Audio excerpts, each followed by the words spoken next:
Today, we're going to be discussing how to bridge the gap between craft expertise and business growth in your organization. And we're going to start with some background around Matt and Tom, who I'll introduce here in a little bit, and really get into this flywheel concept with a feedback loop in the organization and how to tell the right story about what growth means for the larger organization. You're going to get a lot more from the subject matters experts at hand. So before we do that, though, I'd like to introduce our two speakers. First, I want to introduce you to Matt Walton. He's a vice president of marketing at Harvest, which is a leading time tracking solution that serves the professional services industry. Matt has spent his entire career working in B2B software, in the B2B software space, mostly in marketing roles that have ranged from creative to strategy and leadership. He's worked in small startup environments as well as large publicly traded companies. And Matt now leads the marketing team at Harvest, where he's accelerating the marketing efforts to drive their next wave of growth. And with that, I'm going to give it over to Matt, and he's going to give you a little background story around the origin story around Harvest. Yeah, thanks, Josh. Excited to be here.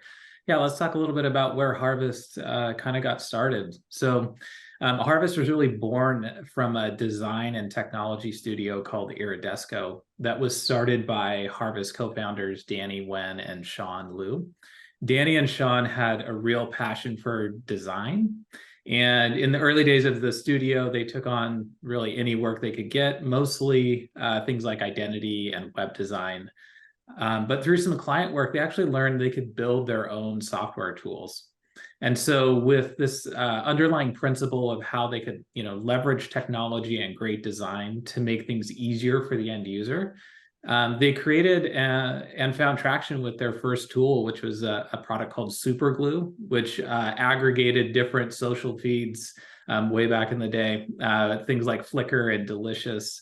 And while they had some traction with Superglue, there were some business limitations to it, and they ended up turning their attention to building their own solution to a problem they'd experienced running the studio, and that was time tracking.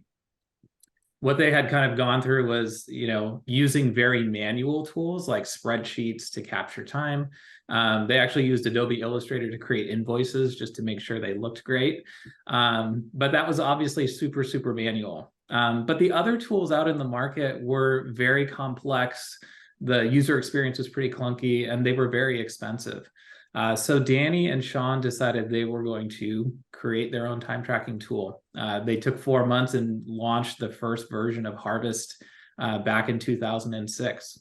So 17 years later, Harvest is serving over 70,000 customers around the world.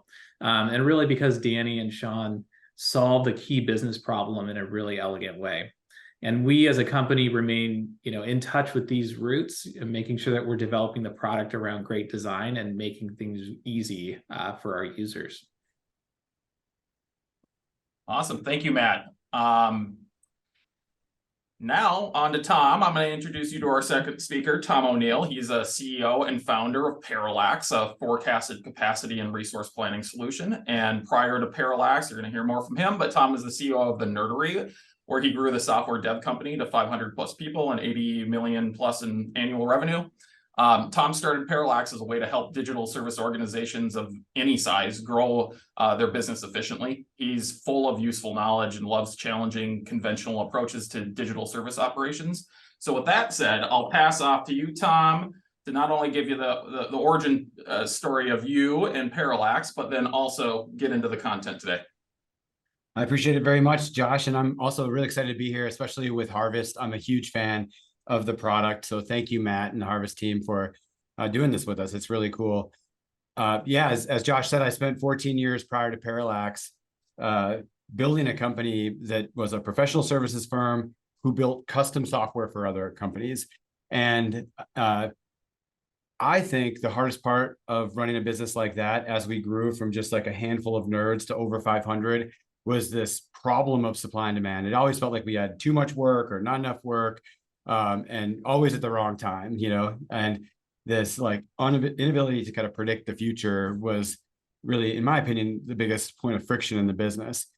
But in order to predict the future, we have to make guesses, we have to like create a plan, and then we have to like validate against those plans. And so at Nerdery, we built some internal tools to try to do that. And we even had an internal timesheet system that we built from scratch, like a lot of us do. And, truth is, I learned probably in 2013 that our internal tool just didn't have the user experience that our employees expected. When I found out that we had bought a subscription to Harvest, and probably 50% of our developers and quality assurance people and designers were using Harvest, and then they had written a little script to like automate taking the good time entry out of Harvest and pumping it into our internal system. So I've been a fan since then of Harvest's UX, because nobody loves doing timesheets, but they seem to like a little bit more when there's a good user experience. I've been a big fan of Harvest for its UX for such a long time. But yeah, as Josh said, and I'm very proud to be here, I'm passionate about the operations related to running these businesses. And so I'm excited to be here today and kind of talk about, in my experience, what like some of the best parts of running those businesses are, and some of the challenges and what I've learned over the years in how to overcome them.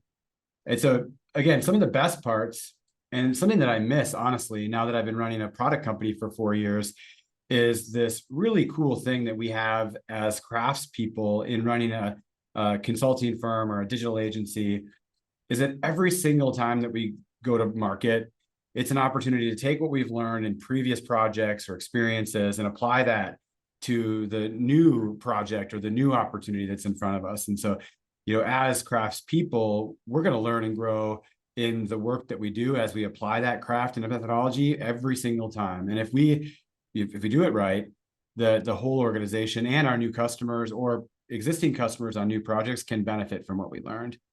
And so again, the best part about running a pro services shop is that you're kind of set up to evolve the craft and to get better every single day. And I love that. But it can also be a challenge. A lot of us, when we start these small companies, maybe we're a great designer and we're working in a bigger company, and we say, man, I want to do it different. I want to start my own team where we could take a slightly different approach, or put some more meaning into our work for some reason.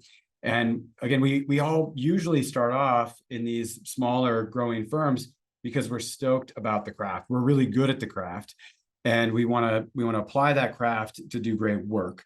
And before you know it, you've not only attracted new customers because of the great work that you're doing, but you've attracted a bigger team of really great craftspeople to help you do the work too. And that's great, except for this new incoming work that feels unpredictable. It leaves you kind of feeling more opportunistic and reactive than when you started, and you find yourself reliant on the heroic effort of the individuals on your team, because you didn't, set out to create a bunch of processes to run a business. You set out to build methodologies to implement the craft. And so maybe reluctantly you decide, okay, we're going to maybe hire some people who are better at ops, or maybe even just try to force ourselves to make some processes that'll help us be more measured and consistent. So many of the agencies that I've met over the years, and I've had this experience myself, kind of like struggle to get over that like stuck point of, they kind of sometimes feel that they're still reliant on the heroic effort, even though they're trying to stand up these processes. And I think the biggest key to getting over that hump, to be firmly into operational on your way to strategic on this benchmark, is that if you can engage your whole team in the effort to build those operations, engage the whole team in learning from what's actually happening on the ground when we're selling and doing this new work. And so the rest of our conversation today is that we kind of want to ground in this benchmark here, is that if you're feeling this way, like reliant on heroic effort, you're not alone. 80% of your peers, by these statistics, would say that many people are feeling that way. And it's not that hard if you engage your whole team to kind of move forward and to get more measured and consistent. And if you can get as awesome at operations as you are at the craft, the best part is you can operationalize the last slide there, that evolution of your business, that, looking forward and being confident in what you see forward and building some processes around learning, it'll make you just as good at innovating the craft as you are at implementing the craft. And so we're going to talk about how that's going to work. Yeah. And just to kind of build off of what Tom said, making that move from heroic to more operational maturity. And what we're going to talk about today is just developing feedback loops within your organization to surface insights and empower you to take action. When it comes to your team, it's not quite enough to just give them tools and tasks. They really need to understand your company's mission and business goals and their role in that mission. Every single person on the team plays a part, whether it's an account manager, a designer, or somebody in operation, and everyone needs to understand how their individual role contributes to the overall success of the business. And also just reinforcing this idea that, everyone is constantly learning. With every project your team takes on, you're adding institutional knowledge about how to run projects better, deliver better work, provide a great client experience. And you really want to capture those learnings from your team and apply them so that you can just continually evolve and move forward. And so that's what we're going to talk about today. And Tom, we could move to the flywheel. And so, again, when we start the business, usually it's very transactional. It's really project oriented in professional services. We're going to sell a project, execute the project, invoice for the project, hopefully get another project from that customer, or maybe sell another project to a different customer. But this like linear transactional like approach to doing business is just really common. And we believe that if we can start to move away from that linear and be more like a flywheel that you've seen in other, maybe the sales flywheel, the marketing flywheel, but I think you apply that to the whole process of running a professional services business, we think you can take that approach and make it something that's more relational and more value driven. We can create a more sustainable and rewarding, I think, business model if you think about it this way as an iterative approach to running the business. We need to be deliberate though. As Matt said, we need to engage our employees in that feedback loop. And it sometimes can be hard to find a way to do that as you scale and grow, because you want to be efficient. You want to focus people on their certain function in the business, whether it's sales or marketing or delivery or finance. And it's hard to kind of find time to like make space for that flywheel. But we think that if you build it into your regular process and make it habitual, your whole business will be better for it. And so again, starting with that more traditional and transactional model, it's usually the founder who is out there selling work at the beginning. She might be a great craftsperson and she's totally qualified to not only sell the work, but kind of scope the work and set expectations around timeline and budget, because she's likely going to be at the very early stages, part of the team that's implementing, delivering it. And so she can kind of stick with that project all the way through. And, she's going to naturally have that feedback loop that's part of her every day, and she's going to engage her team and the customer in that. So, in the beginning, this more linear and transactional model, it works, but it doesn't scale, because at some point we're going to get enough work and enough people that even if that founder is still doing most of the sales, she can't, possibly be a part of every project. And so it tends to be a bit of a black box between when we sell the new business, we agree on a scope and a budget and timeline, and then we hand that off to someone else who's going to deliver it. And we kind of hope at that point that things won't get lost in translation, that as we're building or doing or providing that service or craft, that we ultimately drive to an outcome where we have some finished work and we're giving it to the customer, and we hope they're cool with it. We hope we worked within the constraints on budget and timeline. We hope we met all the requirements and the scope. Again, that at the beginning, it's kind of easy to manage it when we're small, but as these businesses scale and there's more volume and variety in work, it becomes a lot harder.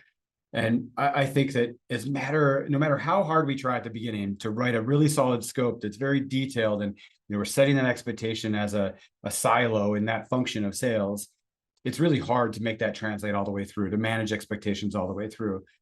And I often ask people, when you're doing that, when you're having that like kind of upfront scope agreement, you're not following it through, how often do you get to the end of an amazing project that's really good and everyone's happy? Do you kind of go through that initial scope of work and make sure that every little box is checked and that you delivered every little thing that you wrote in that scope of work? I argue not very often. But on the flip side, how often do you get near the end of a really hard project that's just been like, just very difficult, and the customer's upset and you're upset, and you're still fighting over one or two little features on that scope of work that are maybe even irrelevant, but at this point it's principle. I argue sometimes that happens. And the point is that if we can kind of switch to a methodology where it's more collaborative all the way through, and that from the very beginning, this is not meant to be a linear relationship. This is meant to be an ongoing relationship. And so we've set expectations from very early on that we want to learn and adapt and to adjust to fit the customer's needs as we go. And even beyond this first engagement, we want to, potentially grow with our customer. If we can set those expectations early and deliver on it, the whole experience, in my opinion, will be much better. And in this environment, the salespeople, the delivery people, the customers, they're identifying this value and the scope in the early, iterations of maybe a proposal. They're collaborating on the plan that we'll use to deliver the actual work. And then as we're executing on a weekly basis, we're measuring not only the progress on the outcome, but the effort related to delivering that progress. And as we go, we're checking against expectations, both again on the value created, the outcomes, progress, but also, is it taking us the amount of time that we expected? Are we going to hit the deadline? Are we going to hit the budget? And if not, we're having very real and regular conversations about that. We're adjusting our plan. And so in this model where we can be more collaborative and impact oriented, if we're very deliberate, even on the project level, we're very quickly applying what we learn as we go. And one thing that's different in making a shift to this more collaborative, more iterative, more methodology-driven approaches to running and selling projects, you kind of have to take into account the way that we're pricing. And so very often professional services firms that I've worked with have a spreadsheet that looks something like the one on the left, where it's almost like an itemized list of deliverables or features. And each of those items or features are kind of broken down by the different hours required by different roles on the project. And so almost like a menu of features that you could buy, and each one has kind of a price. For example, feature 1 has 20 hours of project manager, 90 hours of UX, 30 hours of backend, 48 hours of front end, for a total of 180 hours. It's okay to kind of scope out work like this to kind of see the general size and scope of the project and maybe kind of get a general understanding of what it'll cost. But the truth is, we don't deliver the work in chunks like this. We don't sit down and then do the setup for 20 hours of the PM's time. That 20 hours is kind of stretched over the duration of the period of time that it would take to do the setup. And so, in my opinion, even if you start from the left, you need to translate to the right and say, all right, what will it actually take in applying our craft and applying these methodologies? What will it take in time? And then how many hours allocated per week or per day over that time should we earmark for these different people, these different roles on the project? Because that's how the methodology is actually delivered. And then instead of relying on the feedback loop on a task of the setup that's 20 hours, where we really kind of have to wait till all that's done to validate it, we've almost stretched that task or that deliverable or outcome over a more understandable period of time where the work would actually be delivered. And so what's good about that, what's good about that is, it would end up looking like a project plan that is a group of people and their roles distributed over time, where again, every single week, we can kind of validate progress against that plan. All right. How to do that. Yeah. All right. So that's kind of in the setup and the planning piece of it. And now we're going to turn to time tracking and timesheets as, a critical part of that flywheel. And they're critical because they're really gathering data from your team members doing the work. And the insights you can gain from that data can fuel insights, across multiple levels in your organization. So if we just think about this kind of from left to right, starting with just the individual team member, when you have time tracking in place that's being used, you're able to really understand things like, the utilization level of your team. Is an employee billing enough hours to make business sense? Conversely, maybe you have a team member who is putting in that heroic effort and tons of hours that actually is going to lead to burnout and reduce the employee engagement, which is critical for really bringing out the best in your team. So having timesheets in place really feeds this awareness and visibility. And then when you kind of move next to the individual project level, you really want to keep track on, how are you pacing against the hours you estimated for the project? Or even if you're working on a retainer, how are you working on the hours you allocated for a particular client? Are you over indexing, on part of the project because it's taking longer than anticipated? Or maybe you're under indexing because the team is working on other projects. With time tracking in place, you're able to stay on top of the health of an individual project. And then as you kind of cross over into this service offering, it gets a little more strategic. So if you think about when you have time tracking from several projects within a particular service offering, let's say Danny and Sean are building, 5 or 10 websites.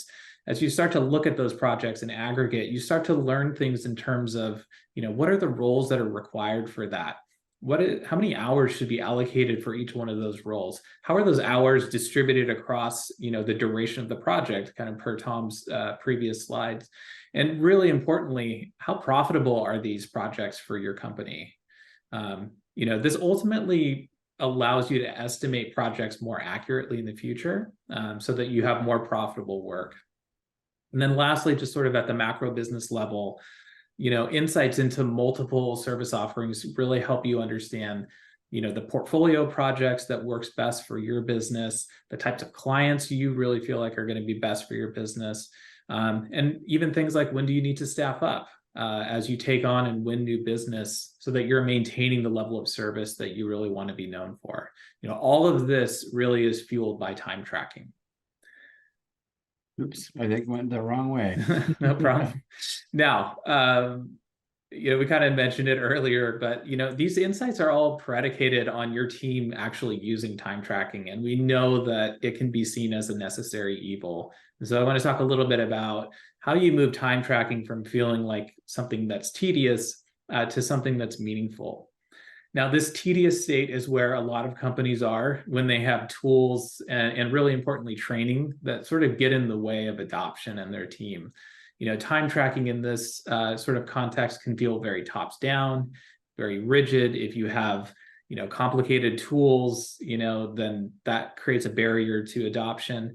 And I will say in some cases, we know folks use time tracking as a surveillance technique. They're taking screenshots of their employees to ensure that they're actually doing the work that they say they're doing. And needless to say, that is a way to erode trust very quickly with your team. And this sort of way of contextualizing time tracking is just it hinders adoption of the very tool you need for the insights that we're talking about. And so if we want to think about moving to being, time tracking being meaningful, it's really about positioning time tracking in a way that enrolls your team in the effort rather than making it feel like a chore. And there's really two ways that I think about this. The first is education, and it's just helping your employees see the value. One of my favorite examples of this actually comes from a longtime Harvest customer called Social Revolt. They're a digital agency in Dallas, Texas. And in their onboarding, they take the time to really explain why time tracking matters, not only to the company, but also the individual. They really stress from a business perspective, they really share how time tracking supports a lot of the things I was talking about in the previous slides. When do we need to hire new people? What projects are the most profitable, even process improvements, understanding how to deliver better service to their clients. These are all things they enumerate as benefits of implementing and using time tracking. And on an individual perspective, employees, when they use this, have a better understanding of where their time is going. They're able to manage their workload more effectively. Project managers can help balance workload between employees. So if there's somebody who's underutilized and somebody who's overutilized, you can help to balance that out and just provide a better experience for your team members. So it's really all about enrolling your team to recognize that what they're doing contributes to the success of their business and their own professional success. So if that's education, the only other thing that I think about is, tools and practices for time tracking. So from a tooling perspective, we really think time tracking should be integrated whenever it's possible with the tools your team is already using. So it's just a natural part of their workflow. They're not feeling like there's yet another sort of thing to do. Additionally, this is no surprise based on what I shared about Harvest, but having a great user experience, matters. It makes it just an easier experience for your team. Clunky user experience just adds mental overhead and makes it more of a chore. And then on the practices front, adapting your time tracking practices to how your team works. Mm-hmm. So this may mean for your business that you want your team to track everything with timers to the minute, but it may also mean that you can have your team enter hours in bulk at the end of the day or the end of the week. You ultimately have to make the decision about what's best for your business and your team. But if you're willing to have some flexibility in that, you can really aid adoption. And, a lot of people have asked us at Parallax why we didn't build a timesheet into our product. A lot of the products that we compete with are in the professional services automation category. And I think a big weakness of those products is that they kind of have an afterthought, like kind of poor user interface, time tracking system, and also similar like in task management system and in a kind of crappy project management tool built in. And I really align with Harvest and Matt in thinking that, give people tools that meet them where they are. I love how Harvest has integrations into some of the best project management systems like Asana. I love that, you can use Harvest integrated with your Google Calendar to easily kind of transfer time from what you've scheduled to what you actually did. All these things I think are just great examples of Harvest meeting people where they are. And that's a big part of our philosophy. We don't want to ask you to adopt new tools for project management or for task management, just so we can have better tools for resource planning and forecasting.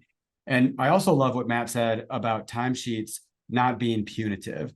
I think that, we should all kind of take note from that agency that he spoke of helping educate our employees on why timesheets are important. Timesheets are part of the feedback loop. Timesheets help us get paid for our work. Timesheets help us adapt and adjust as we're progressing through a project. And so, it shouldn't be punitive if the project manager meets with Jack, the user experience design person in this illustration here, after a couple of weeks into the project, noticing that we had planned 20 hours a week for Jack, but he had applied 25. We shouldn't be like mad at Jack for that. We should say, hey, Jack, what's going on? Like, is it taking longer than you expected? Are you ahead of the curve and we can maybe reduce the expectation going forward?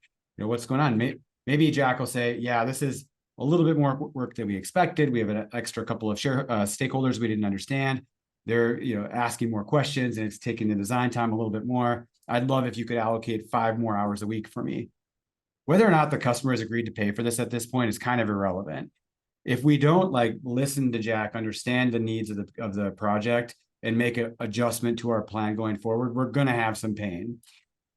We may, take this feedback and say, okay, I'll allocate 5 extra hours for the next couple of weeks, but we got to figure out how to reduce scope so we can get back down to 20 or 15 even to recover that.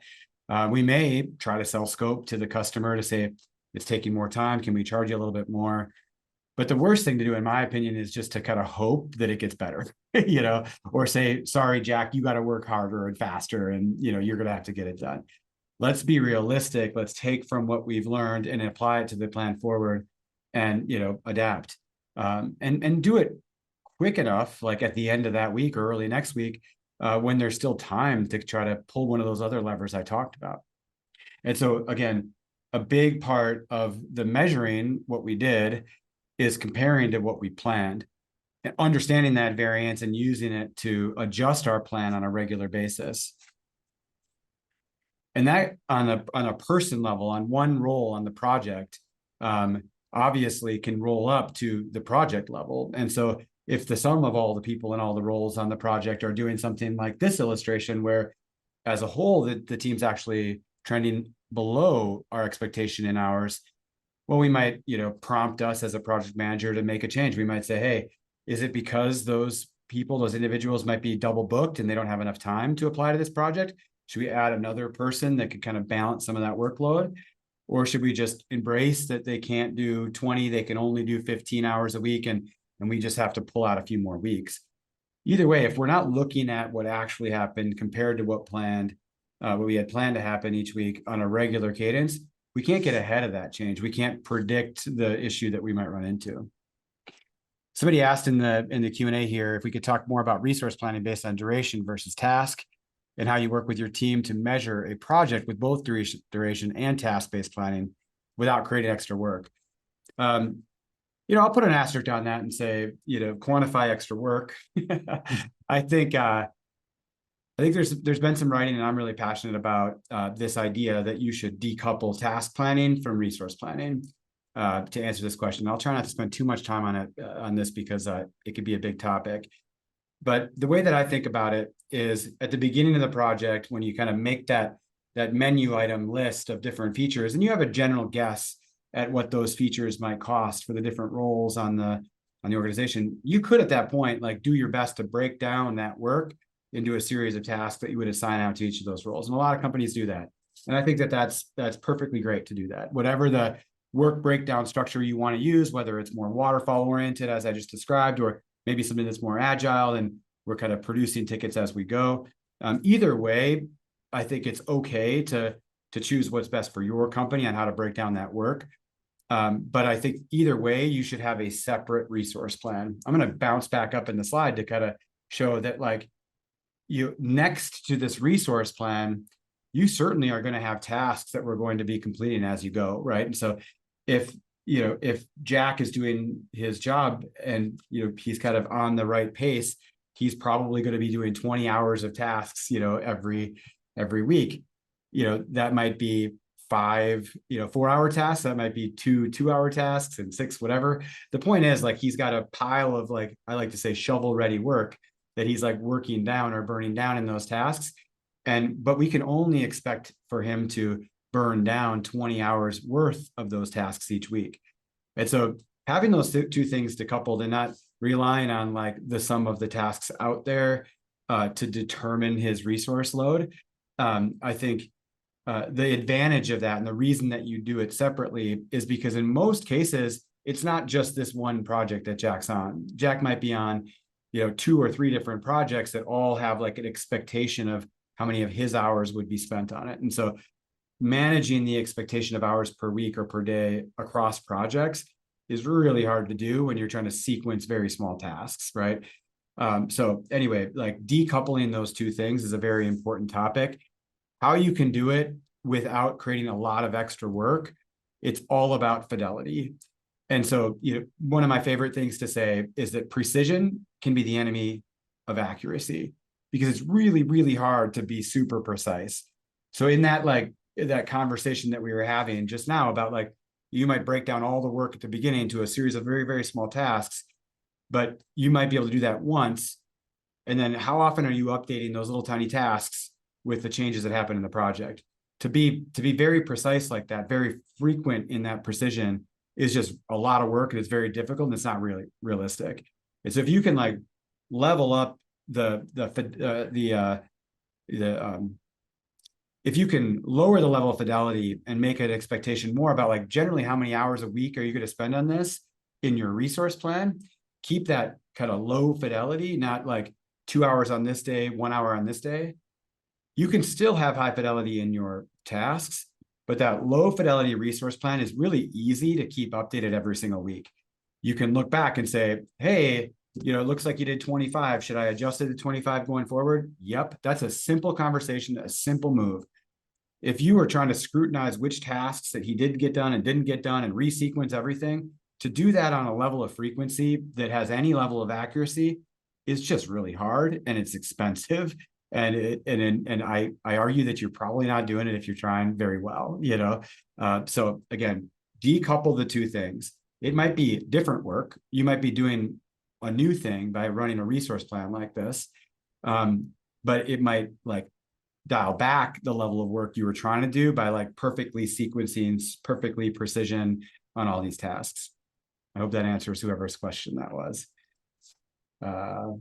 And I guess I'll hand it back to Matt to kind of talk about like one of the ultimate closing loops, closing parts of the loop, and that's invoicing. Yeah, thanks, Tom. Yeah, so this is kind of the final step in the flywheel we'll talk about here. But at the beginning, I talked about how we can learn from every project. And invoicing is a particular moment in time for us to learn from recent projects so that we can feed those learnings back into the organization for future projects. And there's a few feedback loops here just to think about. The first one highlighted here is between the project team and the account manager.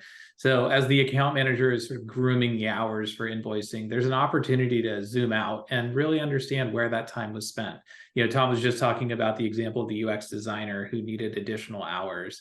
This is the opportunity to say, well, did their time end up going that way as we had forecasted?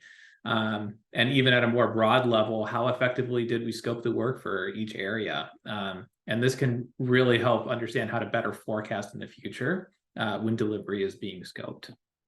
Next, between the account manager and finance, so similar opportunity for learning here, aligning around what will be passed along to the customer. So questions around, what hours are going to be included or excluded, billable versus non-billable, they get worked out here. And this dialogue can help account managers better understand business implications of how time was spent. For example, if we went over and there may be an impact to margin. And it can also help finance teams understand what future projects within that same service offering are likely to need. And so that really helps, again, in that sort of future scoping and estimating. And then lastly, between your client and you, there will be some feedback.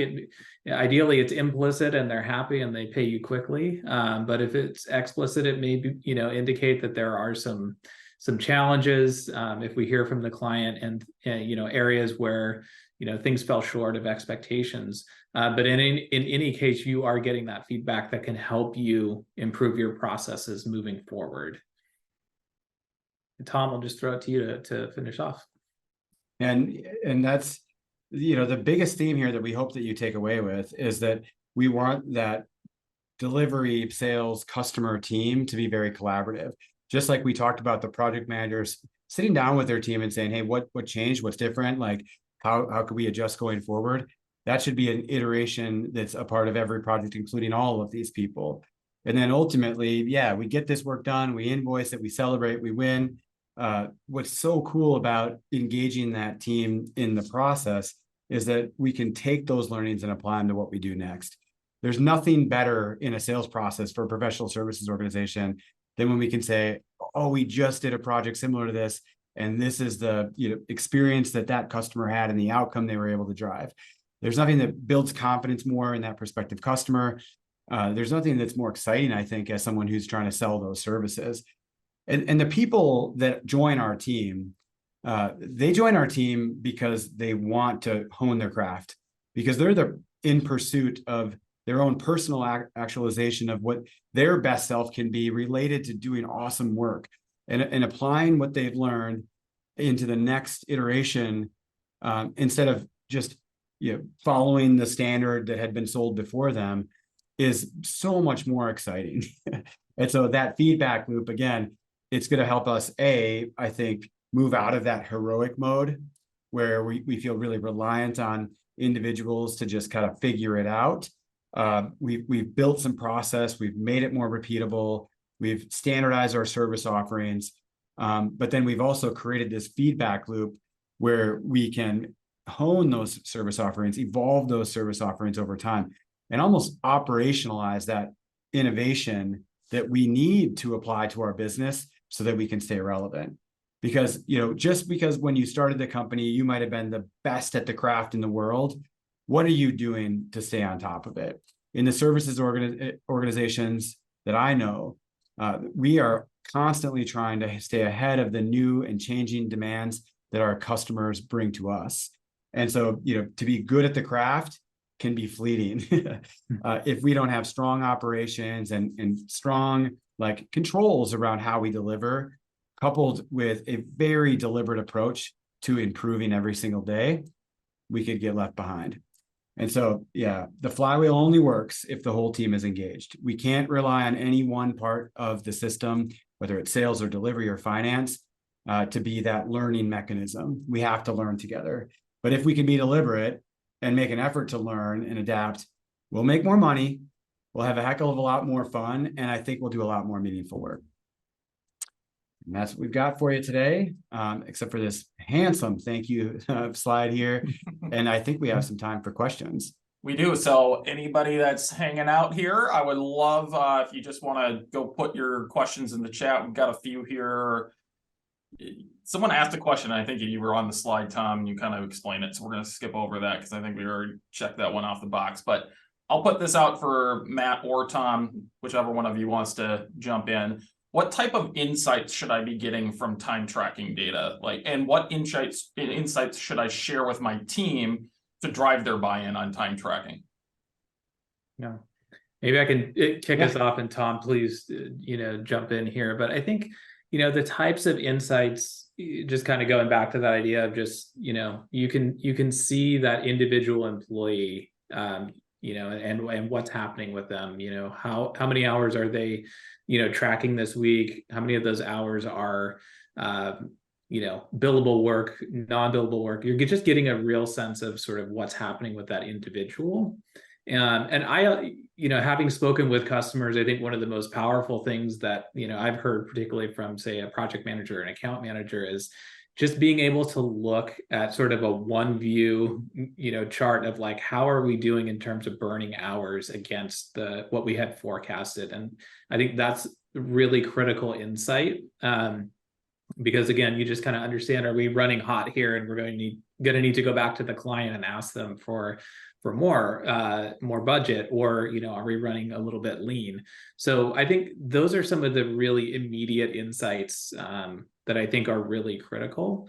And I think any of those things, like in terms of sharing that with your team to give them to create buy-in, I think it really I think sharing any of that information can be really valuable, maybe not at the individual level, but at the team level. Hey, how are we doing right now, team, as a project team on this project? Like, here's where we're going. Here's what's happening here. I think that helps everyone understand their contribution and how they're contributing to, how that project is going.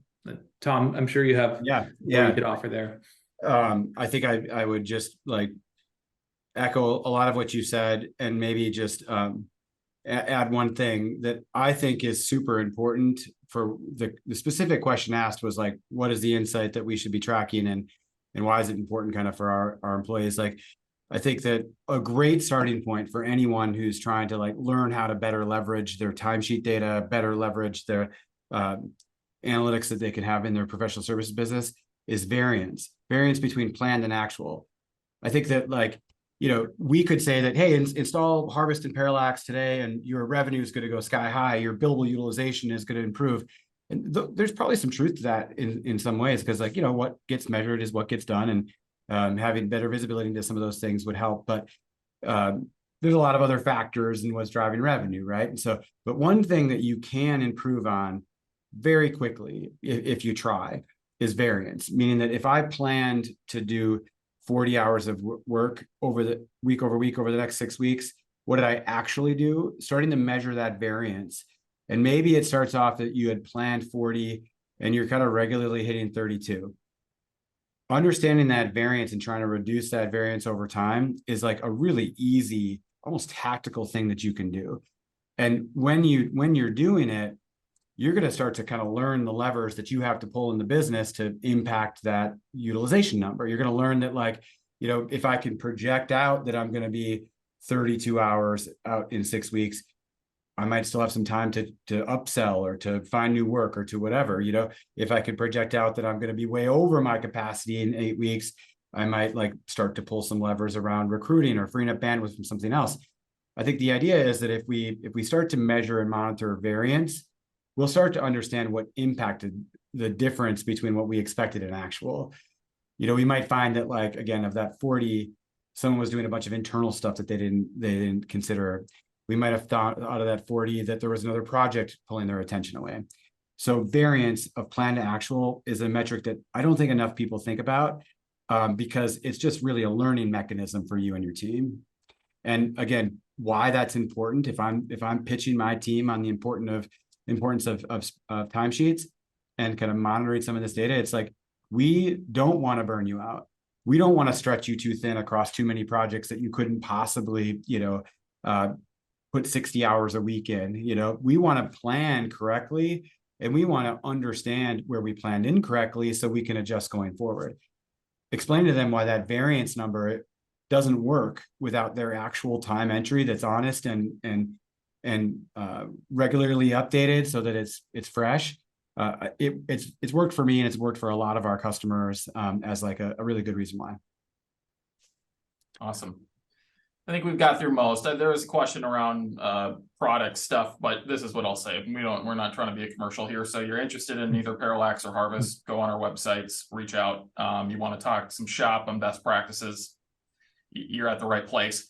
So we'll table that one, but I think we got through what we needed to, unless there's any other stragglers. We get 10 minutes, and there's one in the list. We got some. There's one on the list I'd like to answer, Josh, if it's okay.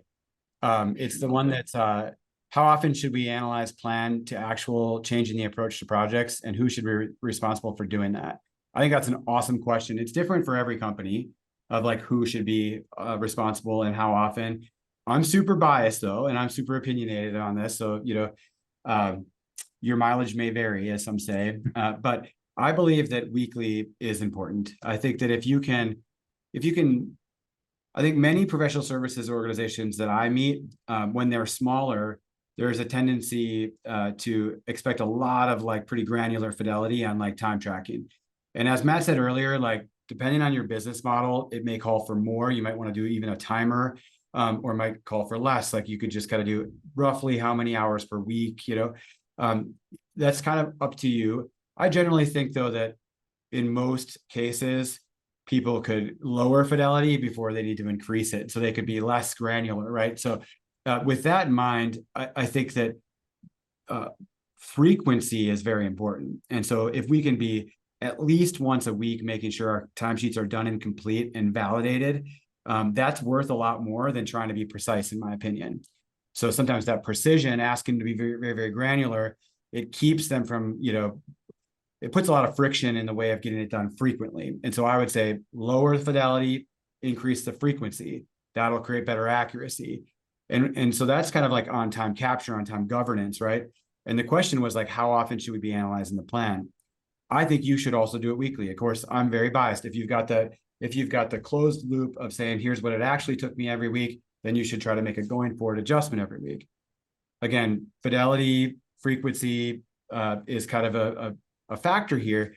I would make sure I'm setting expectations for the project manager, account manager, whomever you have in charge of kind of setting expectations for the team of how much time that they've been allowed or allocated to work on things, that like those going forward allocation plans, again, can be a little bit less precise than maybe what you have in your task management system as expectations of what work they're going to do.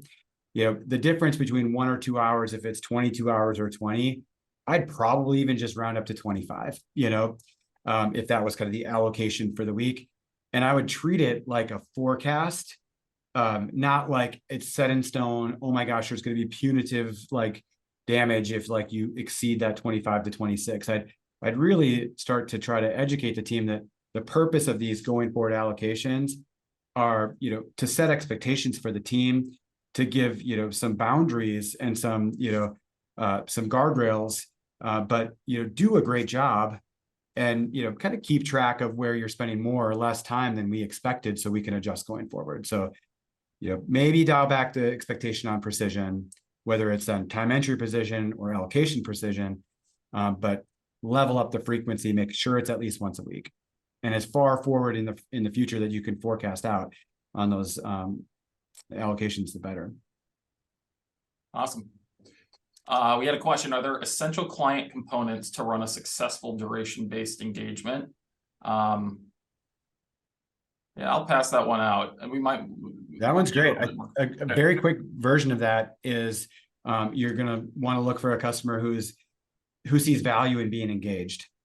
I think that what I've often said in my experience, we shifted nerdery in 2010 from a very, very waterfall oriented, task oriented sales process to 100% duration based. And what really worked for us was I'd say to our customers, hey, do you know exactly what needs to be built here? Do you have like a pretty much dialed in like spec on like what just needs to be executed? Because if so, we might not be the best fit for you, because there's probably someone that much cheaper that's overseas or has a different business model that's supposed to kind of follow that spec to a T that can maybe execute cheaper for us. But if you have a general like, vision for what this could be, maybe some big ideas of what the features are to achieve that outcome, but you want to be like engaged in refining that vision as it comes to life, then you're a good fit. Then you're going to fit our process. If you want that, like if you want to be a part of that feedback loop and engage, you want to be engaged in our methodology that's designed to pull the best out of your subject matter expertise within the constraints of the tools that we're using or the medium that we're delivering, then you're for us. It's going to take a little bit more work for you, customer, but I promise it's going to be worth it. If they're excited as I am pitching that, we're in good shape. If they're not, they probably should go somewhere else, unless you are that provider that wants to do the, just perfect, scope waterfall method. But yeah, that's how I would think about it. That's how I'd pitch it. And I think there's a lot of truth to it, right? Like we don't want to be that black box. We want to show like progress over time. We want to iterate. Again, might not work for every business model, but for most of the agencies and consultancies that I've worked with, that resonates. Probably have quite time for one more. What do you think? Yeah. All right. This last one. What's the best way to make sure people enter their time on time? We always have it to chase everyone to submit their data. Any suggestions? Pay them. What do you got? Do you have any suggestions, Matt?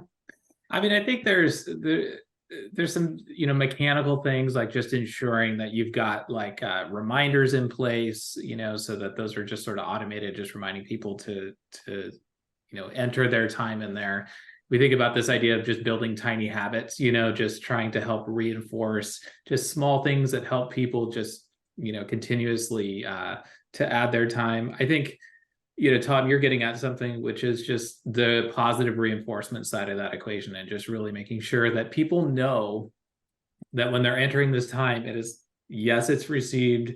Yes, it's valuable. It's a really important part of your job. Like, I just think being able to reinforce that over time is critical. And I think, I may be speaking about it in a more just sort of one-to-one way. Tom, you've got it in a very tangible way in terms of getting paid. But yeah, those are just some things, above and beyond, I think, what we've talked about in terms of encouraging adoption. Yeah, I obviously a little tongue in cheek with getting, pay them because, but I really do think that what Matt said about positive reinforcement, it's not just saying, hey, thank you for doing your time. It's also like what this experience feels like. If you've trained your project manager or your account manager, those people who are kind of tasked with helping the delivery team understand what they've been allocated to work on these different projects, if you've trained them correctly, and this is really a collaborative experience as they're adjusting the going forward expectation, then there's a lot of really positive feedback in that, positive reinforcement that like we're listening, we're learning, we're seeing, we're adapting. We're not asking you to work 50 hours, to get the projects done. We're trying to figure out a way to accommodate what you think needs to be done, right? So this is a really important thing, in my opinion, on how to create that positive reinforcement. Matt said it earlier, and I'll just make sure to reiterate it, that what was the name of the agency that you cited that did the onboarding experience? Yeah, they're called Social Revolt. I mean, what a great idea to, from day one, educate your business on how the business model works and understand that, like, that these people on your team, they're smart people. They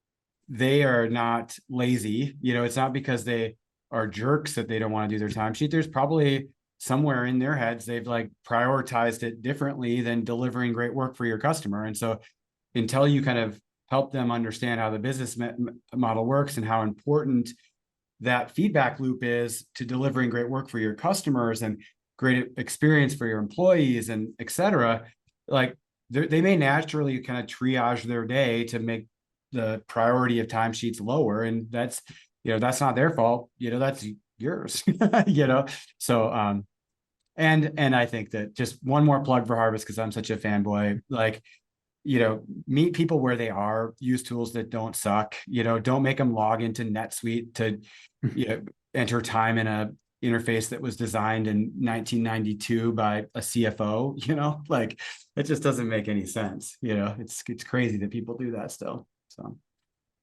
All right, thanks guys. We are at the hour here. So Stephanie, I saw your question.